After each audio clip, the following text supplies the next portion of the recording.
사랑하는 여러분, 한 주간 잘 주무셨습니까? 잘 주무시고 잘 쉬셨습니까? 네.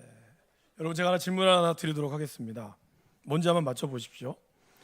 미국에서는 7천만 명 이상이 이것 때문에 고통을 당하고 있다라고 합니다.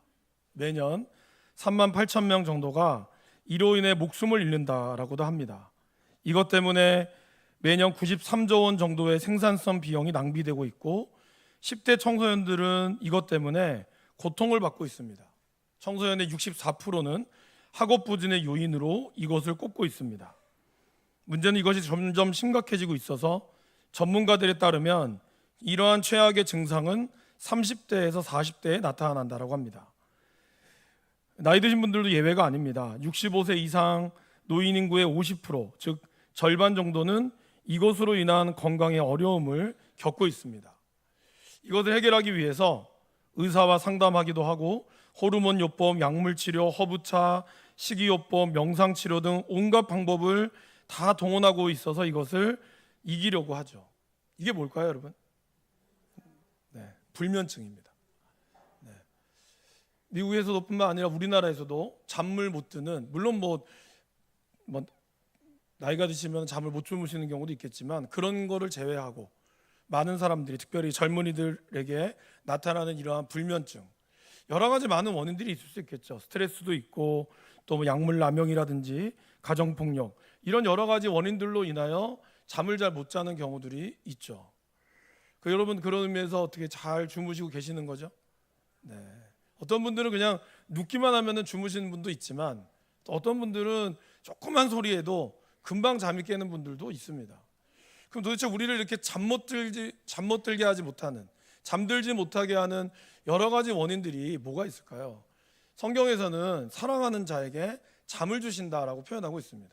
그만큼 이 잠이라고 하는 것, 쉼이라고 하는 것은 우리의 믿음의 성장에 있어서 굉장히 중요한 문제이기도 하죠. 7월과 8월은 보통 직장 다니신 분들이나 아니면 사업을 하신 분들도 휴가나 이러한 쉼을 보냅니다. 그래서 또 교회에서도 여름 성경학교라든지 여름 수련회를 통하여 쉼, 그리고 쉼으로 오는 성장, 이것을 많이 강조하고 있죠.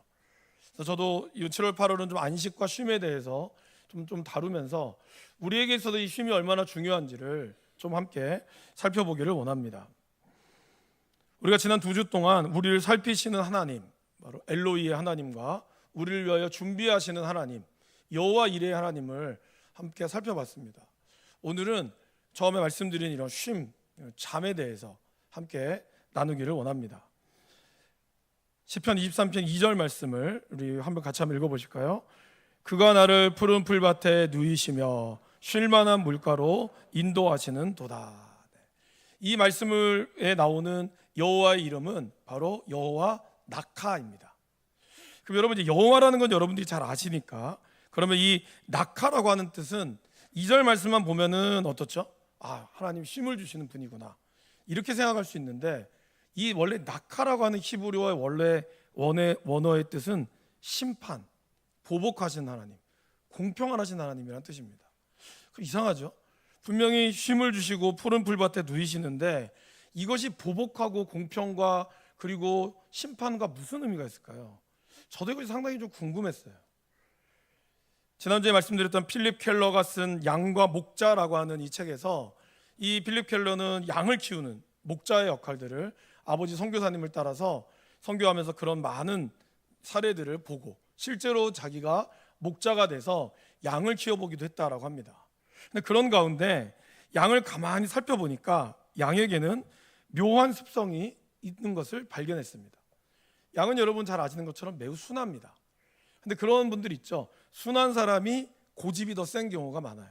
그죠? 그리고 순하면 모든 것을 그냥 이렇게 잘 넘겨갈 것 같은데 오히려 착하고 순하신 분들이 의외로 예민하신 분들이 많습니다. 그래서 조금만 뭔가 잘못되면은 이렇게 막 표현하진 않지만 혼자 괴로워하거나, 그리고 착하면 뭐든지 다 잘 들어줄 것 같은데 흔히 얘기하는 자기만의 이런 고집스러운 부분들이 있는 분들이 계세요. 근데 양도 그렇다고 합니다. 그냥 푸른 풀밭 딱 놔두면 양이 알아서 그냥 풀 뜯어 먹다가 배고프면 잠들 것 같지만 양은 절대로 그렇지 않다라고 합니다. 양은 적어도 4가지의 조건이 갖춰져야 비로소 그가 푸른 풀밭에 누울 수 있다라고 합니다. 그게 뭘까요?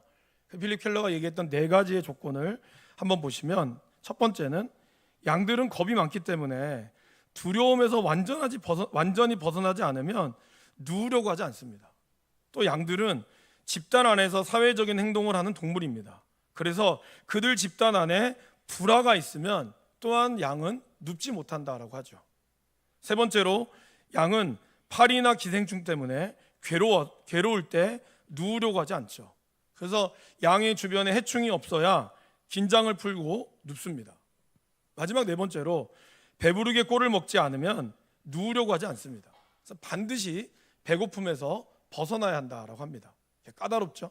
그냥 아무 때나 좀 누우면 되는데, 양은 너무나 순하지만 이러한 까다로운 조건이 있어야 그가 먹기도 하고 온전히 쉬기도 한다라는 것이죠. 그러기에 이 목자는 이러한 양들의 습성을 잘 알고 있어서 양이 어느 한 순간에서라도 쉬고, 그리고 긴장을 풀고 만족하고 안정을 누리며 번성하도록 신경을 많이 씁니다. 그렇기 때문에 특별히 목자들이 주의해야 되는, 그러니까 두려움이 많다라고 했잖아요. 그럼 양에게 있어서 두려움은 먼저 내부적으로 어떠한 두려움이 있는지를 함께 좀 보도록 하겠습니다. 여러분, 우리도 좀 그런 게 있지만 이 어떤 동물의 세계일수록 뭐가 있을까요? 서열 관계가 분명하게 있습니다. 닭들도 가만히 그냥 닭들이 모이를 쪼는 것 같지만, 닭을 키워보신 분들이 얘기하기를 닭은 쪼는 순서에 따라서 첫째부터 끝까지 나눠진다고 하죠. 그러니까 강한 닭이 많이 쪼는 거죠. 그러면 양은 어떨까요? 양은 들이받는 순서대로 된다고 합니다. 그러니까 특별히 양 중에서는 오만하고 교활하며 세력을 가진 이 늙은 암양의 존재가 우두머리가 되는 경우가 많다라는 거예요. 이들은 자기 가지고 있는 뿔을 통해서 다른 양들이나 어린 양들이 오면 냅다 머리를 들이받는다 그래요. 특별히 좋은 목초지가 나타나면 먼저 어린 양들이 막 먹으려고 달려들어가지 않겠어요? 그러면은 이거 내 새끼 먹어라 하는 게 아니라 먼저 늙은 암양이 달려들어가면서 그들을 밀쳐낸다고 합니다. 그리고 힘이 없는 양들 또한 먹으러 가면 먼저 자기의 배를 채우기 위해서 이 힘 있는 양이 무리 바깥으로 그들을 밀쳐내고 자기네들이 그러한 자리를 차지한다라고 하죠. 그럼 이제 그 다음에 순서에 있는 우두머리 양의 수와 있는 양들도 각각 자기보다 약하거나 자기와 비슷한 양들에 대해서 그와 같이 머리를 부딪혀 과시함으로써 자기의 위치를 분명하게 드러낸다는 것이죠. 막 먹고 있다가 이거 너 안 먹었지 일로 와. 양은 그렇게 하지 않는다는 거예요. 분명하게 자기의 서열 안에서 철저하게 자기의 먹을 것만 챙긴다고 하죠. 만약에 이것을 그냥 가만히 목자가 지켜보고만 있다면 어떻게 될까요? 양들은, 힘없는 양들은 계속해서 울타리 가장자리에서 가장 맛없는 풀을, 말라 비틀어진 풀을 먹으면서 그들은 자랄 수밖에 없다라는 것이죠. 이러한 표현을 에스겔서에서는 아주 잘 표현하고 있습니다. 에스겔 34장 15절 16절의 말씀에 이렇게 되어 있죠. 같이 한번 읽어보겠습니다. 내가 친히 내 양의 목자가 되어 그것들을 누워있게 할지라. 주 여호와의 말씀이니라. 그 잃어버린 자를 내가 찾으며 쫓기는 자를 내가 돌아오게 하며 상한 자를 내가 싸매주며 병든 자를 내가 강하게 하려니와 살찐 자와 강한 자는 내가 없애고 정의대로 그것들을 먹이리라. 그러니까 이 말씀에 보면은 강한 자하고 살찐 자들이 거기를 점령하고 있다는 거예요. 거기에 목자 되시는 이 하나님께서 그들을 없애고 정의를 내세운다는 거예요. 20절에서 22절에도 이렇게 아주 잘 표현하고 있습니다. 또 화면을 통해서 한번 읽어보도록 할까요? 그러므로 주 여호와께서 그들에게 이같이 말씀하시되 나 곧 내가 살찐 양과 파리한 양 사이에서 심판하리라. 너희가 옆구리와 어깨로 밀어뜨리고 모든 병든 자를 뿔로 받아 무리를 밖으로 흩어지게 하는도다. 그러므로 내가 내 양떼를 구원하여 그들로 다시는 노략거리가 되지 아니하게 하고 양과 양 사이에 심판하리라. 여기 보면 어떻죠? 양이 들이받아서 옆구리와 어깨로 밀어뜨리고, 그래서 병든 양들은 다 무리 바깥으로 흩어지게 된다는 거예요. 이러한 것을 목자가 개입해서 힘센 양에게 너 이제 그만 먹어 하면서 그를 무리 바깥으로 잠깐 빼내는 거죠. 그리고 힘이 없는 양들을 안으로 들어들여서 맛있게 먹으라고, 병든 양들이 신선한 풀을 먹을 수 있도록, 그리고 그 자리에 누울 수 있도록 보호해 준다는 거죠. 그래서 오늘 여기를 뭐라고 표현하죠? 심판하리라. 내가 정의대로 먹이겠다. 그러니까 양의 입장에서 보면, 특별히 연약한 양의 입장에서 보면 어떻죠? 힘센 양들에게 당한 공격을 자기가 지켜주고 보호해 주는 것이 뭘까요? 여호와 낙하라는 거예요. 바로 목자들이 그러한 역할을 감당해서 힘없는 양들, 그래서 정말 가만히만 있으면 늘 밀려나가서 건강하지 못하고 그러다가 병들어 죽을 수밖에 없는 그러한 양들을 목자가 힘센 양들을 밀어내고, 너희들 이제 다 먹었지, 이제 물러나. 그러면서 그들을 옆으로 비키게 하고 힘없는 양들, 병든 양들을 가운데로 데리고 와서 그들에게 좋은 거를 먹이는, 그것이 바로 하나님이 이야기하는 정의의 모습이었다라는 겁니다. 이러한 목자의 모습으로 인해서 양들은 어느 누구보다 편하고, 그리고 어디에 있든지 간에 좋은 꼴을, 좋은 풀을 먹을 수 있게 되었다라는 것이죠. 이 말씀을 준비하면서 코로나 때 저희 가정에 있었던 일이 좀 생각이 났었습니다. 여러분 코로나 너무나 좀 기억하고 싶지 않은 그런 고통스러운 시간이셨죠. 저에게도 또 그랬지만, 또 한편으로는 코로나 때문에 우리 아이들과 제가 좀 더 친해질 수 있었습니다. 출근 시간도 조금 늦게 되었고요. 아이들도 학교를 가지 않게 되다 보니까 조금 더 시간적인 여유들이 저희들이 있었어요. 그래서 제가 안양에서 사역을 할 때 제 동생이 있는 서울 쪽에 이제 여원 여준을 데리고 자전거를 타러 간 적이 있었습니다. 월요일쯤이었는데요. 동생 집 앞에는 배수 펌프장이 아주 큰 게 있습니다. 근데 이제 펌프장 위에, 이런 건물 위에는 그래도 시민들을 위해서 이렇게 운동할 수 있는, 자전거나 달릴 수 있는 그런 약간 이제 인조 잔디와 같은 트랙 같은 것이 만들어져 있었어요. 그래서 이제 여원이와 여준이를 이제 거기다가 놔두고 저거 잠깐 이제 화장실 갔다 온 틈에 애들 막 자전거를 타고 있는데 갑자기 거기는 관리하시는 분이셨던 것 같아요. 관리하는 분이 여준이한테 소리를 막 질렀어요. 야, 뭐 이러면서 뭐 욕까지는 아니지만 뭐 아주 큰 소리를 질렀습니다. 여러분, 여준이가 겁이 좀 많습니다. 저를 닮아가지고. 그래서 눈도 크고 하는데 이 무서울 때 특유의 이 표정이 있어요. 애가 일단은 얼음이 딱 됩니다. 멈춰요, 딱. 멈추고, 왜 아이들이 아무 데서나 울지 않는 거 아시죠? 아이들이 어머니나 아버지가 있어야 웁니다. 아이들이 함께 아무리 무서워도 울음을 참고 있다가 엄마 아빠가 오면 보통 울죠. 그래서 얘도 너무 무서워서 울고 싶은데 울지 못하고 그냥 딱 차렷 자세로 멍하니 있는 거예요. 제가 이제 화장실 갔다 오는데 갑자기 그 소리 지르는 소리를 듣고 제가 달려가면서 제가 막 소리를 질렀어요. 저도 아니 어떻게 애를 이렇게 막 뭐라 하냐고, 왜 소리를 지르냐고 막 제가 대놓고 저도 좀 강하게 했거든요. 지금 생각해보면 제가 맞아 죽을 뻔했는데 네. 그래서 그렇게 소리를 질렀거든요. 이제 좀 오해가 있긴 했습니다. 이분은 이제 여준이가 좀 더 안전한 곳에 타라고 소리를 질러서 일로 와 이거였는데, 여준이는 이제 어른이 소리를 지르니까 애가 갑자기 차렷 자세가 돼버린 거예요. 저도 이제 멀리서 소리 지르는 그 내용은 모르고 소리만 지르는 것 때문에 화가 나서 달려가서 막 이제 뭐라 한 거죠. 왜 이렇게 애 소리를 지르시냐고. 그러면서 이제 그분도 이제 어른이 있었던 걸 모르셨던 것 같아요. 그래서 그게 아니고 하면서 사과하면서 이제 훈훈하게 잘 마무리가 됐습니다.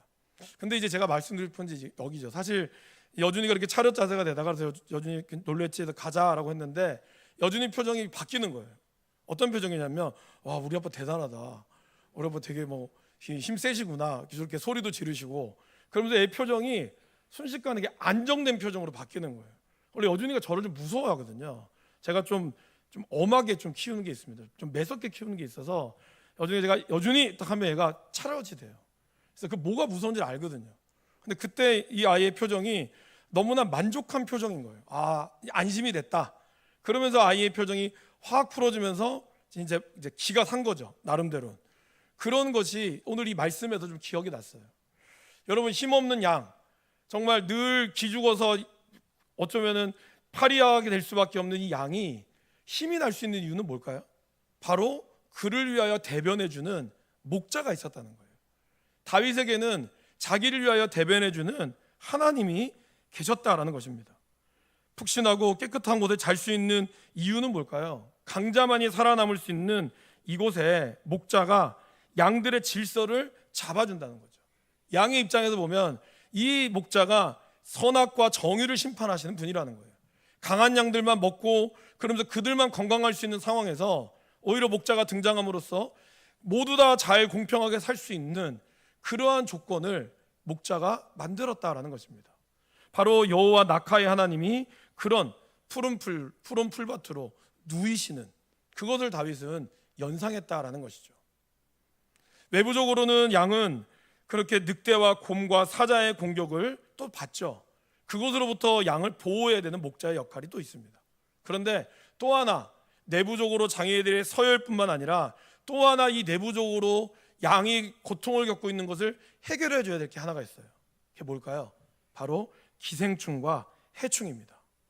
이 양의 털들을 보셨죠? 이 털 안에는 어마어마한 기생충과 그리고 여름철이 되면요 날파리, 쇠파리, 진드기 이런 해충들이 몸에 이 솜에 타고 들어가서 털에 타고 들어가서 이 안에까지 그렇게 공격을 한다고 합니다.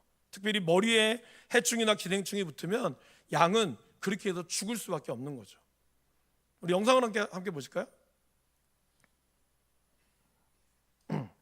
양들이 좁은 칸에 갇혀 있는 채로 커다란 뚜껑이 닫히고 곧바로 물이 가득 차오릅니다. 충격적인 장면처럼 보이지만 뚜껑이 열리고 나면 양들은 모두 멀쩡합니다.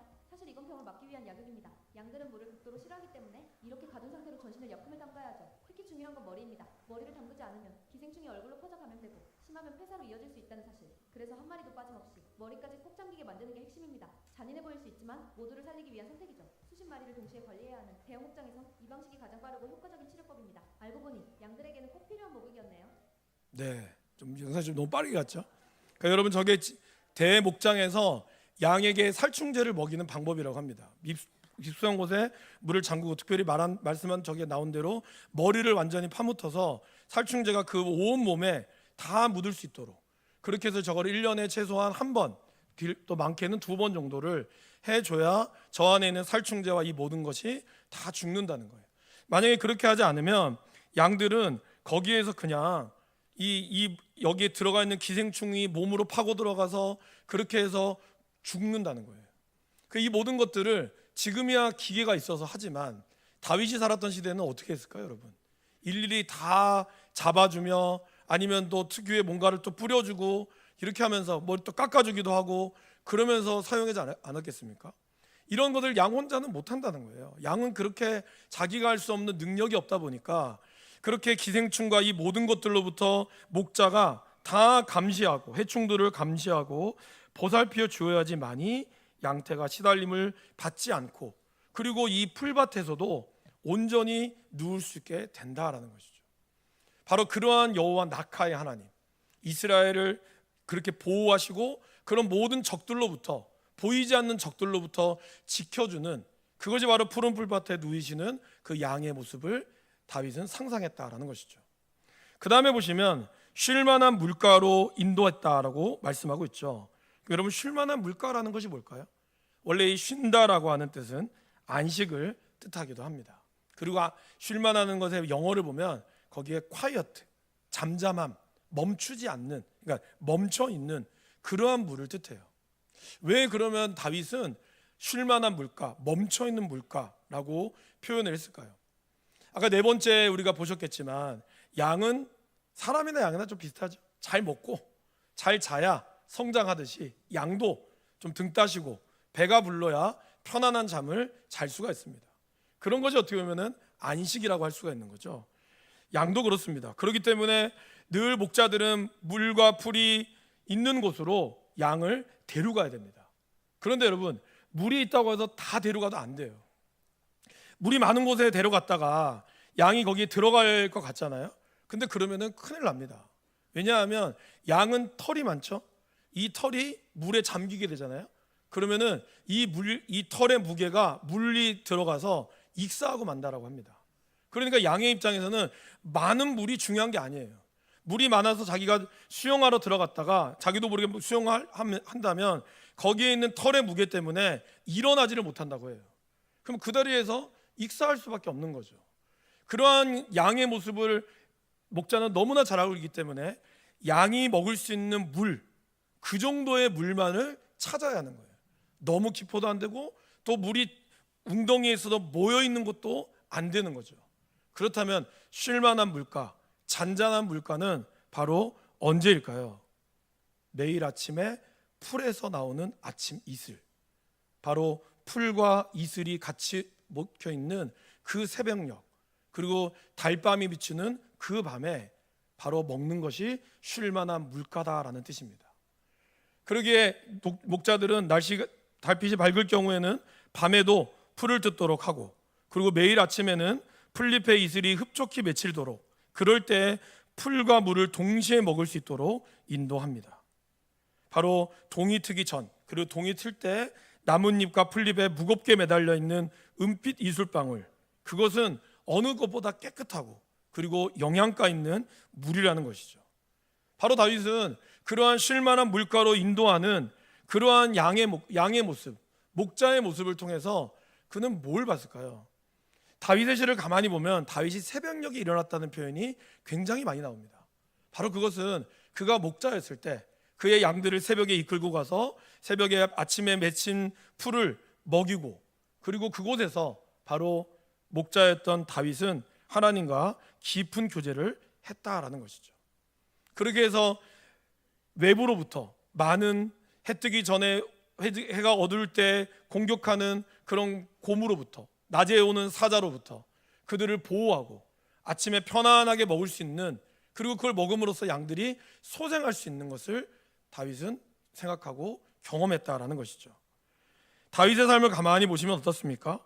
하나님께서 목자가 되셔서 자신의 억울하고 불의한 것 같은 상황에서도 친히 보호하시고 보복해 주시는 것을 그는 경험했습니다.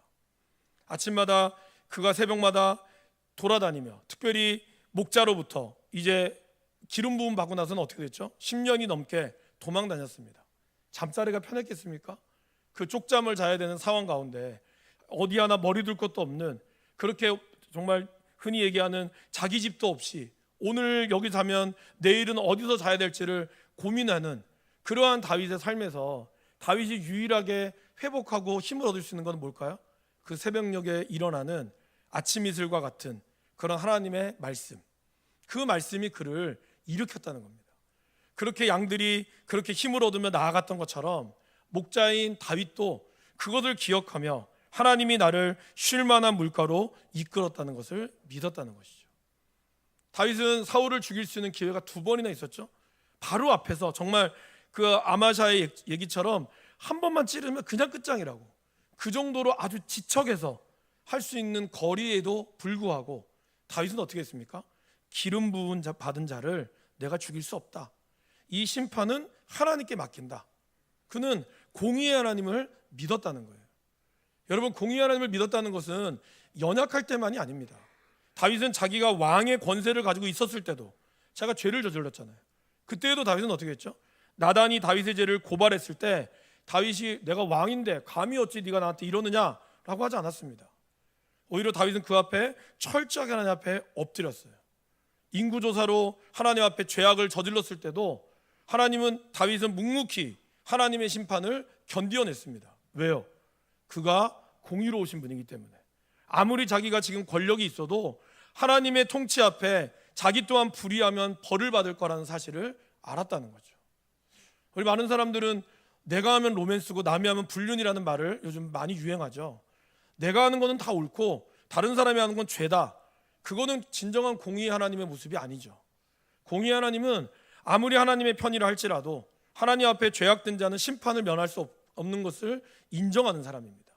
그러게 내가 아무리 하나님 앞에 설다 할지라도 내가 하나님의 이름 앞에 온전히 겸손하게 무릎 꿇을 수 있는 사람, 그러기에 나의 연약함을 들어서 응답하시는 그 심판의 하나님, 그러기에 다윗은 도망자의 생활을 하면서도 그는 하나님을 온전히 신뢰하며 나아갈 수 있었다라는 것입니다. 그거를 기억하며 그는 오늘 푸른 풀밭에 누이시며 쉴만한 물가로 인도하시는 하나님을 찬양했다라는 것입니다. 바로 여호와 낙하의 하나님을 그는 만났다라는 것이죠.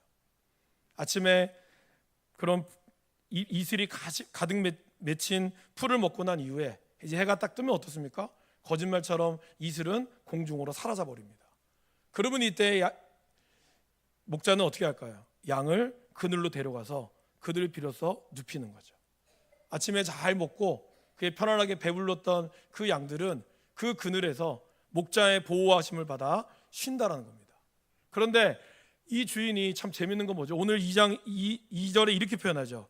그가 나를 푸른 초장에 누이셨다는 거예요. 그가 양들 모두를 푸른 초장에 누이셨다고 표현하지 않고 그가 개인을 표현하고 있다는 거예요. 뭘까요? 목자는 양 한 마리 한 마리를 다 기억하고 다 보살핀다라는 뜻입니다. 선한 목자 되신 예수님께서 자기를 선한 목자로 그리고 문으로 비교할 때 이렇게 말씀하시죠. 요한복음 10장 3절 말씀입니다. 우리 같이 한번 읽어보겠습니다. 문지기는 그를 위하여 문을 열고 양은 그의 음성을 듣나니 그가 자기 양의 이름을 각각 불러 인도하여 내느니라. 어떻게 한다고요? 자기 양의 이름을 각각 부른다 그랬어요. 그냥 양 딱 모여가지고 자 와라가 아니라 문지기는 그 양의 특성을 한 마리 한 마리씩 다 이름을 불러가며 너는 로이, 너는 뭐 이쁜이, 너는 못생기니 이렇게 다 이름을 불러가며 그 양들을 다 찾아낸다는 거예요. 그들의 이러한 필요한 것들을 따라. 그러면서 너는 좀 힘이 세니까 좀 더 있다가 와. 이렇게 하나하나 양들을 불러내는 것처럼 하나님께서 바로 양 대신 우리를 한 명 한 명을 하나님 기억하시고 이끌어 가신다라는 것이죠. 신앙생활 하면서 하나님 너무 불의하다. 왜 내 기도는 안 들어주지? 불공평하다. 이십지 이렇게 느낀 적 있으십니까? 나는 정말 열심히 하는데 왜 내 기도는 하나님 안 들어주시지? 왜 저 사람은 별로 안 하는 것 같은데도 왜 저 사람의 기도는 들어주실까? 뭔가 불공평하다. 하나님이 살아계시면 왜 이럴까? 우리는 그런 원망을 할 때가 있습니다. 그러나 여러분, 하나님은 우리 모두를 다 아시고 그리고 우리 각자를 하나님의 손으로 친히 빚으신 분입니다. 그리고 하나님은 우리 모두에게 다 관심을 가지고 있는 분이라는 겁니다. 그래서 우리의 성품과 기질에 맞게 역사하시는 것, 그것이 바로 여호와 낙하의 하나님이라시는 거죠. 자녀가 불의한 일을 당할 때 하나님은 결코 가만히 계시지 않으십니다. 그리고 공의로운 심판으로 하나님께서는 그 모든 것을 갚아주시고 이끌어 주신다는 것이죠. 예수님께서 십자가에서 죽으셨을 때 패배한 것처럼 보였습니다. 힘없는 양처럼, 그냥 도살장에 끌려가는 양처럼 그렇게 소리 한번 내보지 못하고 죽으셨을 때 모두 다 졌다라고 생각했습니다. 그러나 예수님은 부활하셨고 부활의 그 승리로 인하여 모든 것을 뒤집으셨습니다. 그리고 예수를 믿는 우리 모두에게 바로 성령으로 우리에게 승리를 약속하셨다는 거죠. 그 하나님을 우리가 믿는 것, 그 여호와 낙하의 하나님이 오늘 저와 여러분의 인생 가운데 계시다라는 것입니다. 그러기에 여러분, 매일매일 여러분 아침에 일어나시면 다른 것보다 먼저 주님의 이름을 부르시기를 바랍니다. 그분의 이름을 선포하십시오. 뭐 사도신경을 하셔도 좋고요. 아니면 하나님, 나는 하나님의 살아계심을 믿습니다. 오늘도 나의 가운데 일하실 하나님을 내가 고백합니다. 이 믿음의 고백을 여러분들이 하시기를 바랍니다. 그리고 주님이 가르쳐 주신 주기도문, 아니면 여러분들의 짧은 기도문으로 오늘도 나를 이끌어 주신 하나님을 믿음으로 고백하며 나아가 보십시오. 좀 시간이 허락한다면 말씀 통독도 유튜브에서 나오는 말씀 통독이든지 한번 읽으면서 나아가면 더 좋겠죠. 매일매일 우리에게 부어주시는 새로운 은혜가 우리에게 느껴질 겁니다. 그리고 그러한 푸른 초장과 쉴만한 물가로 인도하시는 하나님을 우리는 만나게 될 것입니다. 하나님이 우리를 위해 일하시는 것을 우리는 보게 될 것입니다. 수요일이 6월 25일이죠. 6.25죠. 우리 장로님 기도하신 대로 75년이라는 시간이 흘렀습니다. 처음에는 북한이 우리보다 훨씬 잘 살았다고 하죠. 그러나 지금은 어떻습니까? 지금도 우리나라가 참 어려운 부분이 있지만 그래도 자유민주주의 안에서 우리가 쉼을 누리고 있습니다. 그거는 무엇 때문일까요? 공평하신 하나님의 역사가, 또한 기도하는 성도들의 기도와 헌신과 열정이 있었기 때문입니다. 하나님은 반드시 그분의 공의로운 심판으로 이끌어 가십니다. 그러한 모습으로 우리를 살아가게 될 것입니다. 그 하나님을 믿고 의지하며 나아갈 수 있는 우리 귀한 믿음의 백성들이 되시기를 간절히 축원합니다.